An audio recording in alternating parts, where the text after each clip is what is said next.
Unacademy. Let's crack it. नमस्कार दोस्तों, pathfinder पर आप सभी का स्वागत है। मेरा नाम है निधि। दोस्तों, जम्मू कश्मीर रीजन में आतंकवाद और अलगाववाद ये दोनों ही बहुत बड़ी समस्याएं रही, हमेशा से ये चिंता का विषय है। अब इस आतंकवाद और अलगाववाद को जड़ से खत्म करने के लिए सरकार कुछ सख्त नियम बनाने वाली, जिसमें हाल ही में ये कहा गया कि जम्मू कश्मीर में अगर शांति भंग करने के लिए कोई भी कंटेंट सोशल मीडिया पर डाला गया तो उसको पनिश किया जाएगा। इस तरह का कंटेंट क्रिमिनलाइज किया जाएगा अंडर दी। क्यों ये कहा गया है, किस कानून के तहत ये क्रिमिनलाइज किया जाएगा, इन सब चीजों के बारे में डिटेल में बात करते हैं और बात करते हैं कि क्या पाकिस्तान का भी इसमें कोई कंट्रीब्यूशन। तो यहाँ हम देख सकते हैं कि काफ़ी ज़्यादा इसको कवरेज मिली है। इस न्यूज़ को अलग अलग न्यूज़पेपर्स ने, मीडिया हाउसेज ने इसको कवर भी किया है। अगर हम न्यूज़ की बात करें तो यहाँ पर जम्मू कश्मीर यूनियन टेरिटरी के जो डीजीपी हैं आर स्वैन, उन्होंने थर्सडे को कहा कि यदि सोशल मीडिया पर कोई भी ऐसा कंटेंट पोस्ट किया गया जो कि डिसहार्मनी प्रमोट करता है केंद्र शासित प्रदेश में, उसको क्रिमिनल ऑफेंस माना जाएगा। मतलब अब वो क्रिमिनलाइज कर दिया जाएगा आने वाले समय में। यहाँ पर उनका कहना है कि एक नया प्रावधान जोड़ा जाएगा under section 144 of CrPC, code of criminal procedure, और इसको इंट्रोड्यूस किया जाएगा इनटू द इफेक्ट। ये भी बताया गया डीजीपी के द्वारा। क्या है सेक्शन 144, इसके बारे में तो डेफिनेटली हम बात करेंगे। पहले क्या कहा गया है उसको देख लेते हैं। कोट अनकोट, हमने डिसाइड किया है कि हम एक नया कानून लाएंगे temporarily under section 144 of criminal procedure code, जो कि क्रिमिनलाइज करेगा the sharing of audio, video, text messages जो कि कम्युनल हार्मनी को डिसरप्ट करते हैं या लोगों को इंटिमिडेट करने की कोशिश करते हैं, चाहे वो सेपरेटिस्ट के द्वारा किया जा रहा है या कोई मिस्चीवियस एलिमेंट्स ऐसा कर रहे हैं। तो बेसिकली इस पर सख्त कार्रवाई अब होने वाली है आने वाले दिनों में, ऐसा यहाँ पर डीजीपी के द्वारा बताया गया। यहाँ पर मैं आपको बता दूं कि ये जो कमेंट्स आए हैं डीजीपी के, जो ये कहा गया है कि नया प्रावधान ऐड किया जाएगा सेक्शन 144 में सीआरपीसी के, वो तब कहा गया जब जम्मू कश्मीर में हाल ही में एक केस आया जहां पर एक स्टूडेंट पर ये आरोप लगा है कि उसने कुछ ऑफेंसिव कंटेंट सोशल मीडिया पर अपलोड किया।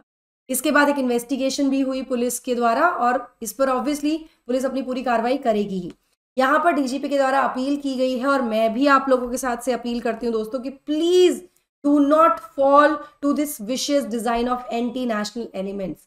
जो ये इस तरह की चीजों को बढ़ावा देते हैं, इस तरह की जो हरकतें की जाती हैं, शांति को भंग करने का जो प्रयास किया जाता है, बिल्कुल भी इनको बढ़ावा मत दीजिए। ऐसे मैसेजेस को फॉरवर्ड मत कीजिए सोशल मीडिया पर, व्हाट्सएप ग्रुप्स पर। बिल्कुल कोशिश कीजिए कि आप अपनी तरफ से इसको बिल्कुल बढ़ावा ना दें।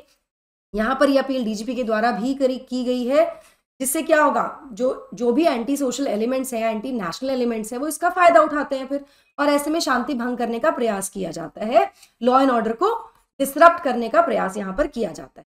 चलिए इसके बारे में और ज्यादा बात करेंगे। सेक्शन 144 क्या है सीआरपीसी का, उसके बारे में बात करेंगे और जो सिचुएशन है जम्मू कश्मीर की उसके बारे में भी बात करेंगे। बट बिफोर मूविंग फॉरवर्ड, ये मेरा छोटा सा इंट्रोडक्शन है। यहाँ पर ये मेरा टेलीग्राम चैनल है जहाँ पर आप मुझे फॉलो कर सकते हो मेरी सभी क्लास की अपडेट, शेड्यूल्स, पीडीएफ्स के लिए। इसके अलावा आपने किसी भी डाउट या क्वेरी के लिए आप मुझे कनेक्ट कर सकते हो इस टेलीग्राम चैनल पर। ND Live 10 मेरा कोड है दोस्तों, आप इस कोड का इस्तेमाल कर सकते हैं सब्सक्रिप्शन लेने के लिए प्लेटफॉर्म पर। साथ ही गूगल फॉर्म एक दिया गया है डिस्क्रिप्शन बॉक्स में या पिंड कमेंट में भी, उसको आप फिल करेंगे तो वहां पर एजुकेटर कोड में आप प्लीज मेरा कोड यूज कीजिए, so that I also get to know about you and मैं आपकी मदद कर सकूं आपकी प्रिपरेशन। अनअकैडमी का सेंटर बहुत ही जल्दी प्रयागराज यानी इलाहाबाद में भी खुलने वाला है। अगर आप अपनी यूपीएससी जर्नी शुरू करना चाहते हैं तो आप यहाँ से शुरू कर सकते हैं। एडमिशन्स ओपन है हमारे, और जीएस फाउंडेशन बैच 25-26 15 दिसंबर से क्लासेस शुरू हो जाएंगी। अर्ली बर्ड ऑफर आपको 40% तक का डिस्काउंट मिल रहा है आप पहले 100 स्टूडेंट्स को। कोई और जानकारी के लिए आप इस जो सेंटर है हमारा वहाँ भी जा सकते हैं या फिर इस फोन नंबर पर भी कनेक्ट कर सकते हैं। इसी के साथ 30 नवंबर से हमारे बैचेस शुरू हो गए हैं दिल्ली के ऑफलाइन सेंटर्स में, which are at Karol Bagh and Mukherjee Nagar. तो आप यहाँ भी जाकर एनरोल कर सकते हैं और 35% तक का एडिशनल डिस्काउंट अवेल कर सकते हैं for your foundation batch of 25-26। ND Live 10 आपको कोड यूज करना है, ये कोड यूज करना मत भूलिए, so that you get the best discount and my guidance also in your preparation. चलिए, सेक्शन 144 है क्या सीआरपीसी का? तो ये जो सेक्शन 144 है, धारा 144 लगा दी गई, बहुत बार सुना होगा धारा 144 लगा दी जाएगी, ये धारा 144 लगा दी गई है। ये बेसिक कॉलोनियल एरा का कानून है, मतलब अंग्रेजों के समय का कानून है, जिसको रिटेन किया गया था क्रिमिनल प्रोसीजर कोड में भी। इस कानून के तहत जो डिस्ट्रिक्ट मजिस्ट्रेट है या सब डिविजनल मजिस्ट्रेट है या कोई भी एग्जीक्यूटिव मजिस्ट्रेट है, उनके पास ये अथॉरिटी होती है, उनको एम्पावर किया जाता है स्टेट गवर्नमेंट के द्वारा कि वो इस तरह के आदेश निर्देश जारी कर सकते हैं, जिससे कि अगर कोई भी ऐसा खतरा महसूस हो रहा है कि कुछ गलत होने वाला है, कुछ खतरा महसूस हो रहा है फॉर दी न्यूसेंस क्रिएट हो सकती है, कुछ इस तरह की चीजें हो सकती हैं, तो ऐसे में ये धारा 144 लगाने के लिए एम्पावर्ड है। ठीक है, धारा 144 से सेक्शन 144 जो है ये जनरली लगाया जाता है जब कोई डेंजरस इवेंट होने वाला होता है, ऐसा एप्रीहेंड किया जाता है कि हो सकता है कुछ हो जाए, ऐसा कुछ गलत हो सकता है ना। इसका स्कोप जो है काफी वाइड है, लेकिन इसको मेनली यूज किया जाता है ताकि 4 या 4 से ज्यादा लोग इकट्ठा ना हो एक जगह, मतलब खड़े होंगे इकट्ठे होंगे तो ज्यादा जनरली ये ना, जब कम्युनल वायलेंसेस होती थी, पहले भी होता था अभी भी, कि लोग इकट्ठा होकर चीजों को और बढ़ावा ना दे, कोई और खतरे वाली स्थिति उत्पन्न ना हो जाए, इसलिए धारा 144 लगाई जाती है। ठीक है, जो नया प्रावधान जो इसमें लाया जाएगा उसमें इस लॉ में ऐड किया जाएगा कि जो शेयरिंग है या फॉरवर्डिंग है किसी भी ऐसे कंटेंट की जो कि दंगे भड़का सकता है या फिर पीस को डिसरप्ट कर रहा है, शांति भंग कर रहा है, डिसहार्मनी क्रिएट कर सकता है, वो अब क्रिमिनल ऑफेंस होगा। और इस तरह के जो भी व्यक्ति होंगे जो ऐसा करेंगे, they will be dealt under the law, उन पर कानूनी कार्रवाई यहां पर की जाएगी। ये यहां पर नया प्रावधान इसमें ऐड करने की बात की गई। अब इस पूरे ये जो डिसीजन लिया जा रहा है इसका पूरा बैकग्राउंड समझ लेते हैं। हुआ क्या कि एक non college local engineering student, उस पर आरोप लगा ऑफ पोस्टिंग कुछ आपत्तिजनक comments about prophet Mohammed. Prophet Mohammed आखिरी और सबसे बड़े प्रोफेट हैं इस्लाम के, जिसके चलते एक बहुत ही जो एक तरह से ना, मतलब आउटरीच जैसी स्थिति क्रिएट हो गई अमंग्स दी रिलीजियस ऑर्गेनाइजेशंस। ट्रिगर हो गए वो लोग कि ऐसा कैसे हो सकता है, हमारे प्रॉफिट के बारे में ऐसा कैसे बोल दिया है। तो ये पूरा मामला यहाँ से शुरू हुआ। ठीक है, इसके बाद से क्या हुआ है, ये डिसीजन लिया गया, पुलिस ने इन्वेस्टिगेशन शुरू कर दी, वो कार्रवाई चल रही है। यहाँ पर प्रिकॉशनरी जो भी मैनेजमेंट्स हैं of national institute of engineering और जो बाकी कॉलेजेस हैं कश्मीर में, उन्होंने विंटर वेकेशन घोषित कर दिए हैं और कहा गया है कि भाई सभी रेजिडेंट्स हॉस्टल वेकेट करके चले जाएं ताकि और ज्यादा इस चीज को बढ़ावा ना मिले। यहाँ पर मैं आपको बता दूं, जो अधिकतर स्टूडेंट्स हैं इंजीनियरिंग कॉलेजेस में, they are from various parts of the country, अलग अलग पार्ट्स हैं देश के।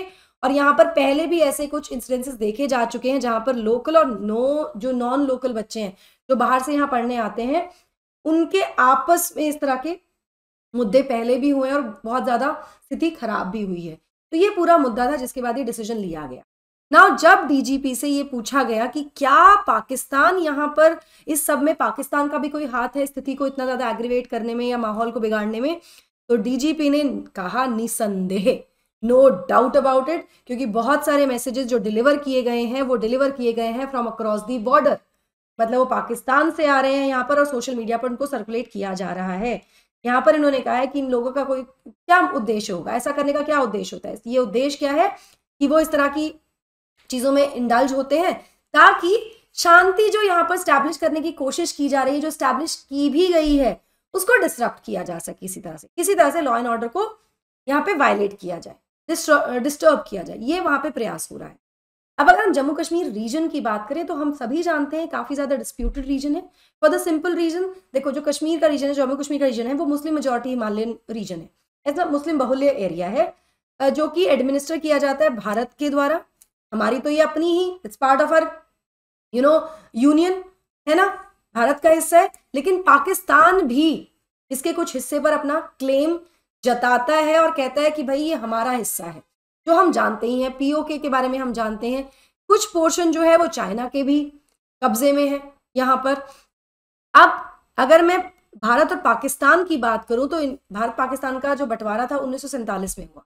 1947 के बाद से ही 4 ऐसे युद्ध हुए हैं इन दोनों देशों के बीच में, जिसमें से 3 युद्ध विच वर 1947-48, 1965 एंड 1999 का कारगिल युद्ध, दे वर ओवर कश्मीर रीजन, ये कश्मीर के मुद्दे पर है। वही 1971 का जो वॉर था वो बांग्लादेश की इंडिपेंडेंस के लिए वॉर था। ठीक है, चलो अगर हम इसकी एक पूरा कॉन्फ्लिक्ट की हिस्ट्री समझने की कोशिश करें तो यहाँ पर क्रेडिट्स हैं to centre for arms control and non proliferation.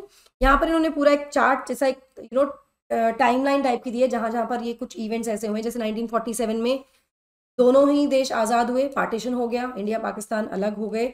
इसके बाद 1947 में पहला कश्मीर वॉर शुरू हुआ, कश्मीर पर अपना कब्जा करने के लिए पाकिस्तान ने यहाँ पर युद्ध शुरू किया, 1947-48 का युद्ध। इसके बाद 1965 में दूसरा कश्मीर वॉर हुआ। इसके बाद 1971 में दिसंबर में भारत पाकिस्तान के बीच फिर से एक युद्ध हुआ, बांग्लादेश यहाँ पर एक इंडिपेंडेंट देश बना। इसके बाद 1974 में इंडियन पोखरण 1 न्यूक्लियर टेस्ट हुआ, ये काफ़ी चिंता का विषय बना। फिर 1989 में कश्मीर में इंसर्जेंसी शुरू हुई, 1998 में पोखरण 2 न्यूक्लियर टेस्ट हुआ, पाकिस्तान ने भी न्यूक्लियर टेस्ट किए और हमने नो फर्स्ट यूज पॉलिसी को अडॉप्ट किया। मई 1999 में शुरू हुआ कारगिल युद्ध, इसको हमने जीता ऑफ कोर्स। उसके बाद 2001 में इंडियन पार्लियामेंट पर अटैक, 2007 में समझौता एक्सप्रेस में बॉम्बिंग हुई, 2008 में मुंबई हमले हम कैसे भूल सकते हैं, और 19 में पुलवामा अटैक। ये हिस्ट्री है भारत और पाकिस्तान के कॉन्फ्लिक्ट की। तो पाकिस्तान की तरफ से, और स्पेशली जब से आर्टिकल 370 एब्रोगेट हुआ है, तब से तो ये कोशिश की ही जा रही है किसी तरह से भी यहाँ पर शांति बिल्कुल ना मेंटेन की जाए, और यहाँ पर कुछ ना कुछ पाकिस्तान अभी भी पाकिस्तान की तरफ से मतलब कुछ अलगाववादी हरकतें यहाँ पर होती रहती है, और आतंकवाद को तो बढ़ावा देखने को मिला ही है। इसके अलावा अगर सियाचिन ग्लेशियर की बात करें जो नदन कश्मीर वाले एरिया में है, यहाँ पर भी भारत और पाकिस्तान की जो ट्रूप्स हैं वो अलग अलग इंटरवल पर लड़ते रहे हैं सिंस 1984, जिसमें 2003 में एक cease fire came into effect.